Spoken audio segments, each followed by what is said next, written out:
ওই ফ্রডের জন্য আপনার এই 2 ঘন্টা প্রয়োজন ছিল। ওই ফ্রডটাই ছিল যে আপনি একটি অ্যাটর্নি জেনারেল অ্যাপয়েন্টমেন্ট দিলেন। আপনি প্রথমে একটি অ্যাটর্নি জেনারেল অ্যাপয়েন্টমেন্ট দিলেন। কিভাবে দিলেন? তখন তো কোনো সরকার নাই দেশে।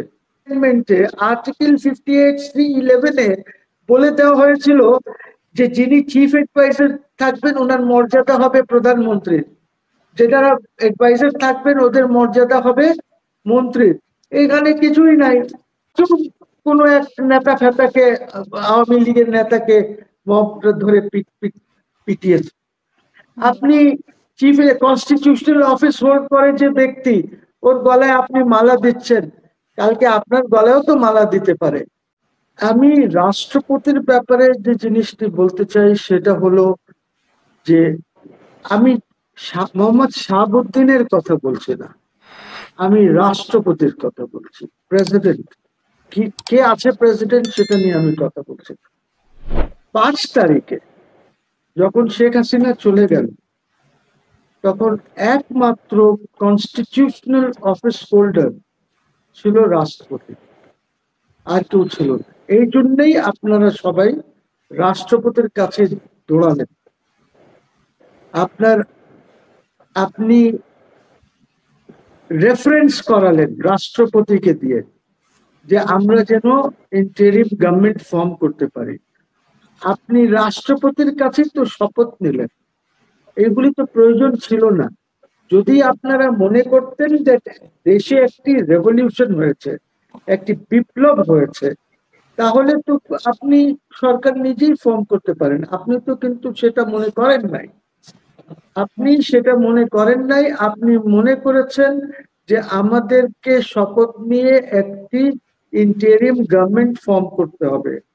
এই জন্য আপনি 106 অনুচ্ছেদে আপনি একটা রেফারেন্স করেছেন, যার জন্য আপনার 2 ঘন্টা দেরি হয়েছে শপথ নিতে। শপথের টাইম ছিল 7 o'clock, এইটাকে শিফট করা হলো এবং 9:15টার পরে আপনি শপথ নিয়েছেন। সো এটা কেন নিলেন? বিকজ আপনারা ম্যানিপুলেশন করতেছিলেন, রাষ্ট্রের সাথে ফ্রড করতেছিলেন। ফ্রড, ওই ফ্রডের জন্য আপনার এই 2 ঘন্টা প্রয়োজন ছিল। ওই ফ্রডটাই ছিল যে আপনি একটি অ্যাটর্নি জেনারেল অ্যাপয়েন্টমেন্ট দিলেন। আপনি প্রথমে একটি অ্যাটর্নি জেনারেল অ্যাপয়েন্টমেন্ট দিলেন। কিভাবে দিলেন? তখন তো কোনো সরকার নাই দেশে।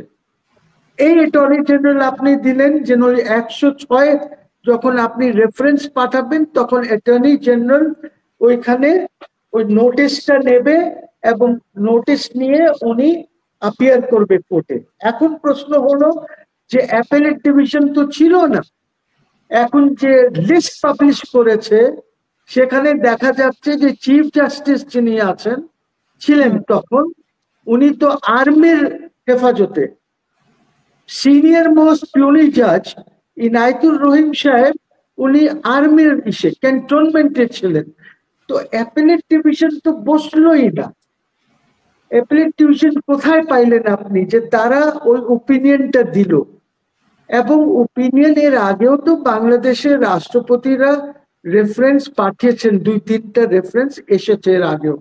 এবং এইগুলিতে অ্যাপেলেট ডিভিশন কি বলেছে, কিভাবে বলতে হয়, কি করতে হয়, ওইটার মধ্যে আছে সব। এইখানে তো কিছু নাই। আরে আপনার কাছে যদি কিছু থাকে তাহলে আপনি প্রডিউস করে দেন, বলে দেন এই ওপিনিয়ন দিয়েছে। ওপিনিয়ন তো সুপ্রিম কোর্টে থাকতে হবে, সুপ্রিম কোর্টের রেকর্ডে থাকতে হবে। সেটা কোথায়? Where is it? আমরা তো কেউ জানি না। এইটা মন্ত্রণালয় থেকে একটি কাগজ লিখে পাঠিয়ে দেওয়া হয়েছে, তারপরে এই জজদের বাসায় বাসায় পাঠিয়ে সই নেওয়া হয়েছে। বিকজ এটা তখন ওরাই জানতেন যে কে কোথায় আছে, ওদের কাছে পাশে পাঠিয়ে সই। Court never sad. এটা হলো আমার এলিগেশন। আপনি রাষ্ট্রের সাথে ফ্রড করেছেন, ফ্রড করে আপনারা ক্ষমতায় এসেছেন। আপনারা মনে করেছেন যে ওই যে 13th অ্যামেন্ডমেন্টে যেটা ছিল সেটাই বোধহয় আপনারা করতে চেয়েছেন।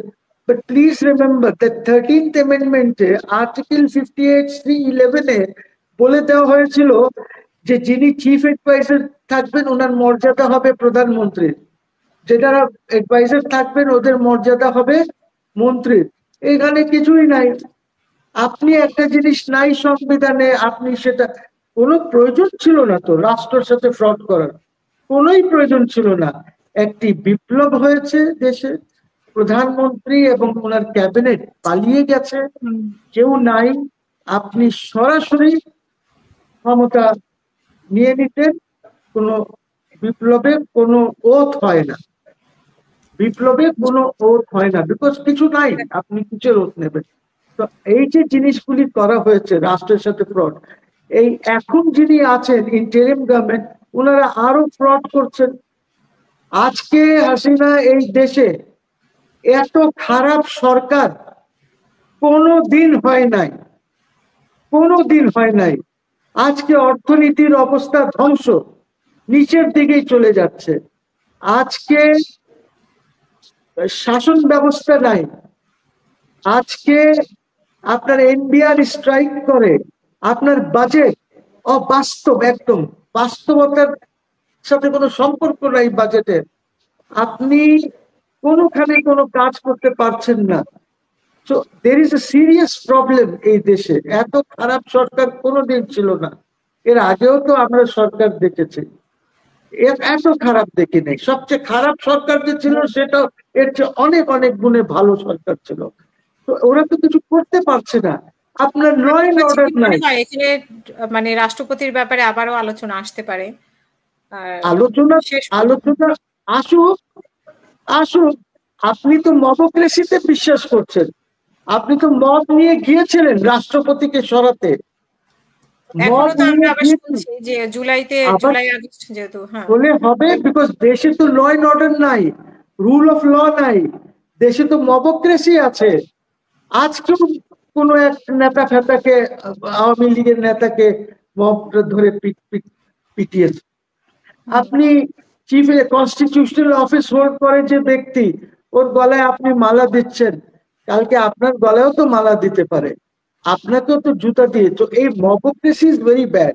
এইখান থেকে আমরা সরে আসতে পারছি না, এখনো পারছি না। So Hasina, it's not easy. দেশের সিচুয়েশন খুবই খারাপ, খুবই খারাপ। পুলিশ আপনার নিয়ন্ত্রণ আপনি করতে পারছেন না। আপনি আজকে আজকে যদি আর্মি সরিয়ে নেওয়া হয়, আর্মি কি করছে?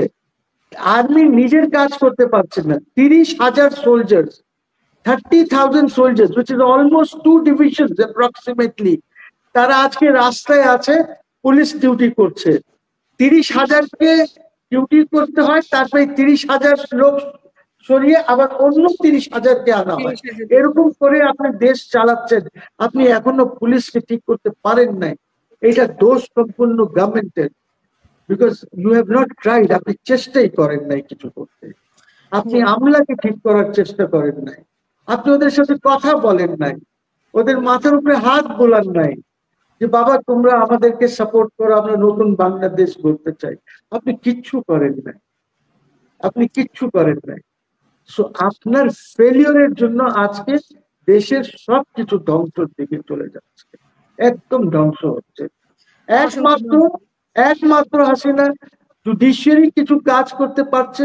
চিফ জাস্টিস অনেক চেষ্টা করছেন ইন্ডিপেন্ডেন্স অফ জুডিশিয়ারির জন্য, উনি চেষ্টা করছেন ইন্ডিপেন্ডেন্ট সেক্রেটারিয়েটের জন্য, উনি পুরো বাংলাদেশ ঘুরে বেড়াচ্ছেন, জজদের সাথে আলাপ আলোচনা করছেন, কথা বলছেন ইন্ডিভিজুয়াল জাজেসদের সাথে। উনি জেলাগুলিতে গিয়ে, ডিভিশনাল হেডকোয়ার্টার্সে গিয়ে সবার সাথে। আপনি এটা যদি পুলিশের সাথে করতেন, আপনি যদি আমলাদের সাথে করতেন, এই যেটা চিফ জাস্টিস যেভাবে ওনার জুডিশিয়াল ইসে করছেন, তাহলে আজকে আপনি গভর্ন করতে পারতেন। Thank you.